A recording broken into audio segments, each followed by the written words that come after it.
香港雖然係一個現代化嘅國際都會，但佢都有唔少嘅古蹟，可以反映中國嘅傳統文化。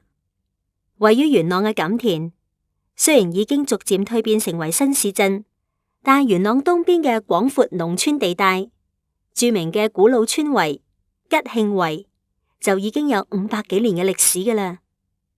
北宋年間，吉慶圍嘅祖先鄧氏喺遙遠嘅北方遷居到錦田，後嚟建造吉慶圍俾族人居住。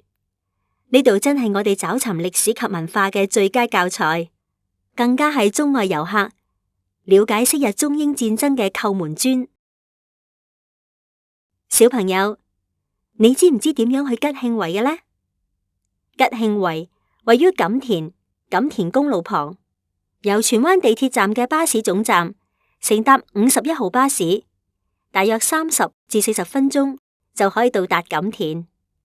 喺終點站落車，向前行5分鐘左右就到㗎喇。喺錦田區嘅村圍有好幾座，但以吉慶圍保存得最完整。我哋嚟睇下佢嘅外圍建築特色啊！外圍建築，從外面觀察，吉慶圍好似一座嚴密設防嘅小型監獄，圍邊長80米，長高7米。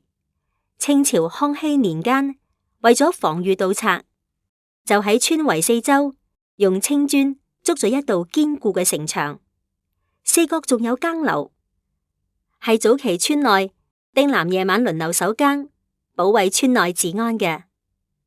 更樓上有窗孔，用嚟發射槍炮，而牆外四周仲有護城河。吉慶圍嘅入口得一個，位於城圍嘅西側。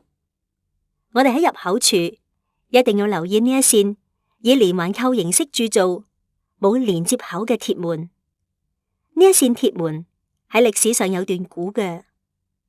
英國政府喺1899年4月接管新界嗰陣，錦田居民拼死據守吉慶圍，與英軍發生血戰，最後英軍奪下吉慶圍呢一扇鐵門，仲當戰利品運返去英國。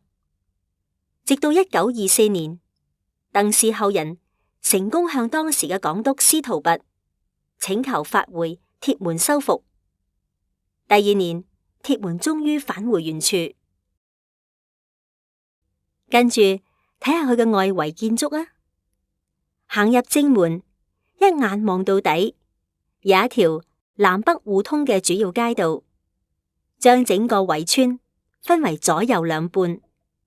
喺呢一條主要街道末端嘅係神廳，係鄧氏族人逢年過節祭祀嘅地方。主要街道左右兩旁作為住宅，住宅之間又以街道分隔，而每宅嘅廳房、室、炊廚等都係用嚟俾子孫分居嘅。而家吉慶圍仲可以見到宋朝人生活嘅特色嗎？其實村圍內住家嘅生活已經現代化，唔少原有村屋已經改建為現代化嘅建築，與佢古老陳舊嘅外貌完全唔同。古老嘅鄉村風情只能夠喺參觀時加以想象啦。小朋友，當你參觀完離開圍村嗰陣，唔好忘記睇下宏偉嘅城牆以及荒廢嘅護城河，佢仲有一種好古樸嘅感覺嘅。